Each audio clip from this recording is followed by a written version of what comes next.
Seja bem-vindo, seja bem-vinda. Eu sou o professor Eliseu Fortolan, lembrando que esta é a terceira videoaula de uma série de videoaulas cujo tema é Série Uniforme de Capitais.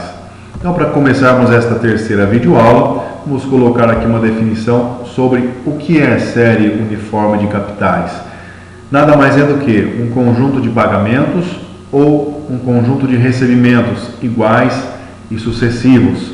Pagamentos, quando eu assumo uma dívida, então eu tenho que pagar mensalmente um determinado valor para eu amortizar esta dívida.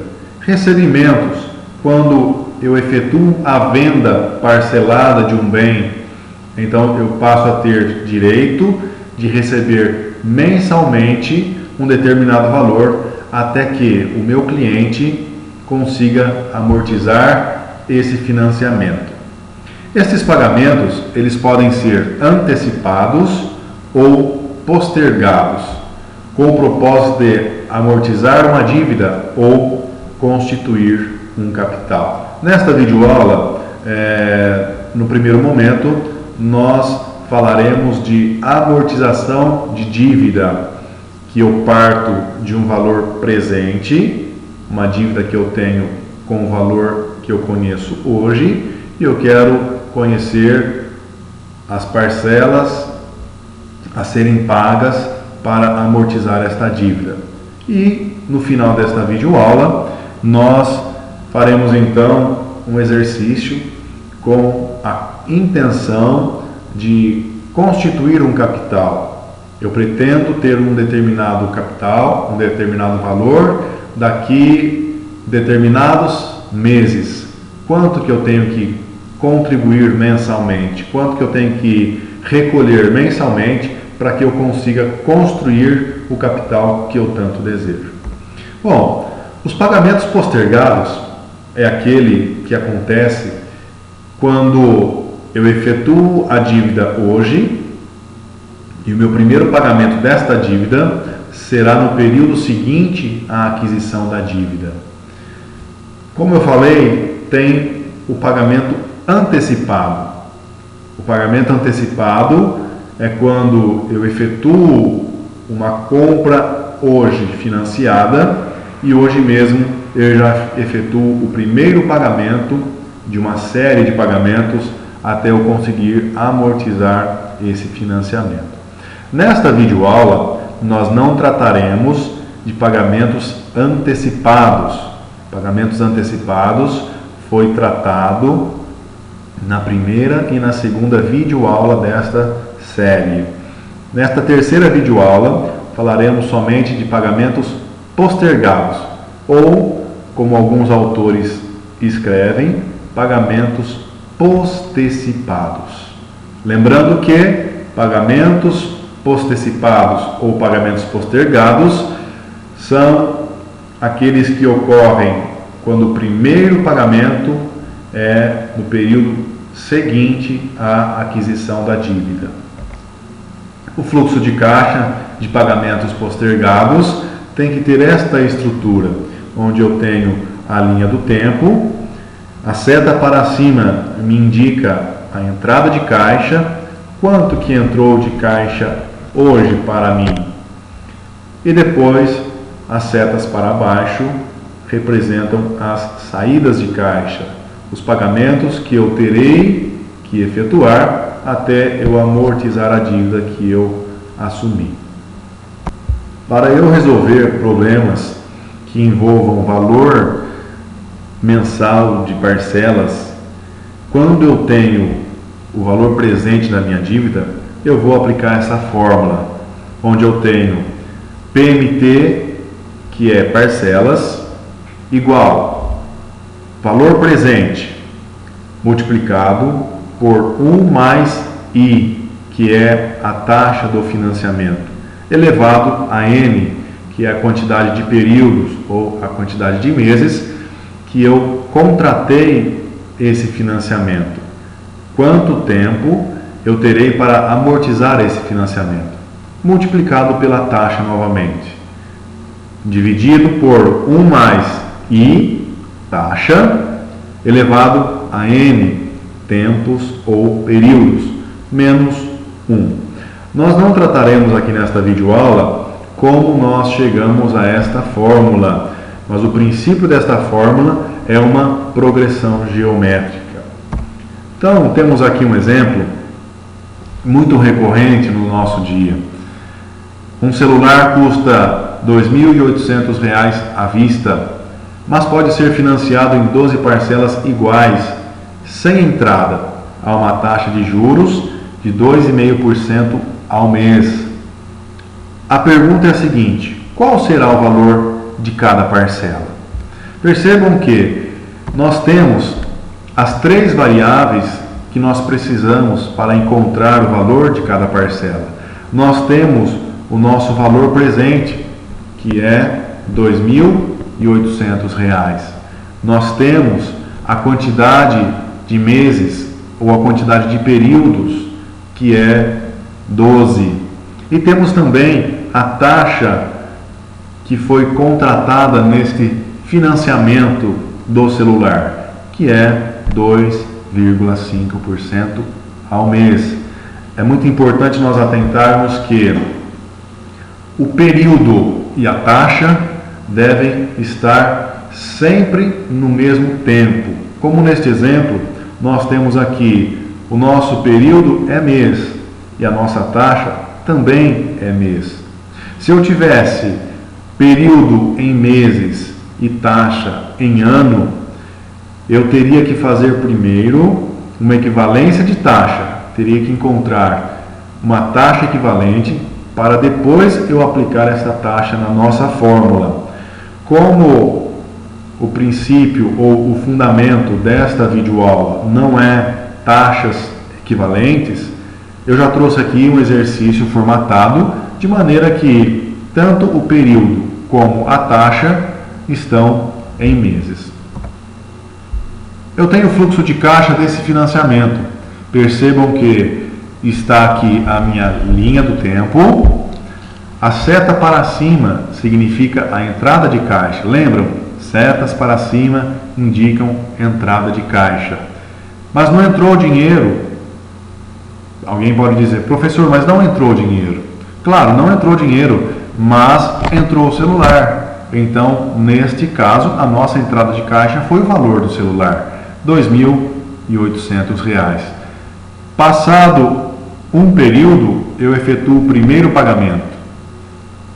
Depois efetuo o segundo pagamento, o terceiro pagamento, o quarto, até o 12º pagamento.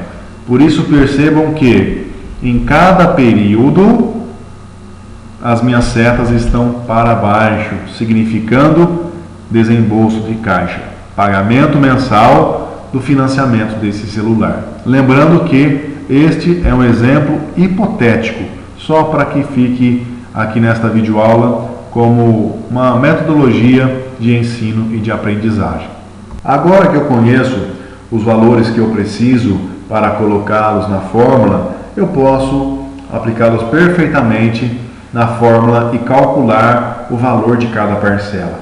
Então a minha fórmula vai ficar desta maneira: PMT, o valor da minha parcela, será igual a R$ 2.800, que é o valor do meu financiamento hoje, multiplicado por 1 mais 0,025, que é a minha taxa.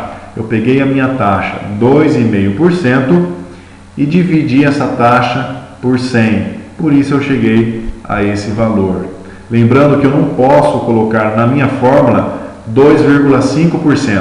Eu tenho que pegar o 2,5 e dividir por 100. E aí eu chego no 0,025. Elevado a 12, que é a quantidade de meses ou a quantidade de períodos que eu terei para amortizar esse financiamento. Multiplicado pela taxa novamente. Eu divido tudo isso por 1 mais 0,025, que é a minha taxa, elevado a 12, menos 1. Temos então, o PMT vai ser igual a R$ 2.800. Percebam que ainda eu não mexi com o meu valor presente, porque eu tenho operações que devem ser realizadas primeiro. Então vai continuar R$ 2.800 multiplicado por 0,033622, que é fruto de uma operação do passo anterior, dividido por 0,344889, que também originou-se de uma operação do passo anterior. O terceiro passo da minha fórmula vai ficar: PMT é igual a R$ 2.800 multiplicado por 0,097484, que é a divisão do passo anterior. Então eu tenho que o meu PMT, o valor de cada parcela, será igual a R$ 272,96. Lembrando que pode haver alguma divergência no valor em questão de centavos, por conta do aproveitamento das casas depois da vírgula. Se perceberem, nesta operação eu trabalhei com 6 casas depois da vírgula. Então, quanto mais casas eu trabalhar depois da vírgula, mais exato será o meu resultado. Então alguém pode dizer: professor, o meu resultado deu diferença de alguns centavos para mais ou alguns centavos para menos. Esta diferença ou esta divergência de valores é por conta do aproveitamento das casas após a vírgula. Temos aqui uma outra fórmula quando eu não conheço o valor presente da minha dívida, mas eu conheço o valor de cada parcela. É muito comum um vendedor, por exemplo, de um financiamento, dizer: olha, você pagará tantas parcelas de R$1.000, mas não te fala qual que é o valor do produto se você fosse comprá-lo à vista. Então, quando nós não conhecemos o valor do produto, o valor do bem que eu vou adquirir à vista, e eu conheço apenas o valor de cada parcela, eu tenho que utilizar esta fórmula. Meu valor presente será igual ao valor das minhas parcelas multiplicado por 1 mais I, que é a taxa, elevado a N, que é o tempo, menos 1, dividido por 1 mais I elevado a N vezes a taxa novamente. Nesta videoaula eu trouxe um exemplo para que fique bem gravado a metodologia de ensino e aprendizagem proposta nesta videoaula. Este exemplo diz que um computador foi financiado em 18 parcelas iguais, sem entrada. Sabendo que o valor de cada parcela foi de R$ 205,43 e a taxa de juros foi de 2,3% ao mês, vamos encontrar o valor à vista desse microcomputador? Então vamos construir primeiro um fluxo de caixa, onde eu demonstro aqui a minha entrada de caixa no período 0. Esta entrada de caixa ainda é desconhecida. Lembra, nós queremos saber qual que é o valor à vista desse microcomputador. Depois eu tenho o período 1, o período 2, o período 3, o período 4, até o 18º período. Em cada um desses períodos, eu sei que houve desembolso de caixa, porque as setas estão voltadas para baixo. E em cada um desses períodos, eu desembolsei, ou houve um pagamento de R$ 205,43. É muito importante nós colocarmos as informações que nós temos, porque essas informações nós devemos transportá-las para a fórmula. Então, o meu PV, o valor que eu estou buscando, o meu M, que é a quantidade de meses ou a quantidade de períodos, é igual a 18, a minha taxa é 2,3% e o valor de cada parcela é igual a R$ 205,43. 2.912,43. Mais uma vez, eu tenho aqui um exemplo onde o período está em mês e a taxa também está em mês. Então, eu não preciso fazer uma equivalência de taxa. Bom, conhecidos os valores que eu tenho, eu posso colocá-los na minha fórmula, onde vai ficar PV, o valor que eu estou buscando, que é o meu valor à vista, é igual a R$ 205,43 multiplicado por 1 mais 0,023. Eu peguei a minha taxa e dividi-la por 100, elevado a 18, quantidade de períodos que eu tenho para amortizar esse financiamento, menos 1. Divido por 1 mais 0,023, que é a minha taxa, elevado a 18, que é o meu N, multiplicado pela taxa novamente. O segundo passo será eu efetuar primeiro as operações que estão entre parênteses, para depois eu efetuar a divisão. Então vai ficar PV é igual a 205,43 multiplicado por 0,505780, que é fruto de uma das operações do passo anterior, dividido por 0,034633. Esse valor surgiu a partir de uma outra operação do passo anterior. Terceiro passo, meu PV é igual a 205,43 dividido por 14,60399. Esse resultado é porque eu fiz a divisão no passo anterior.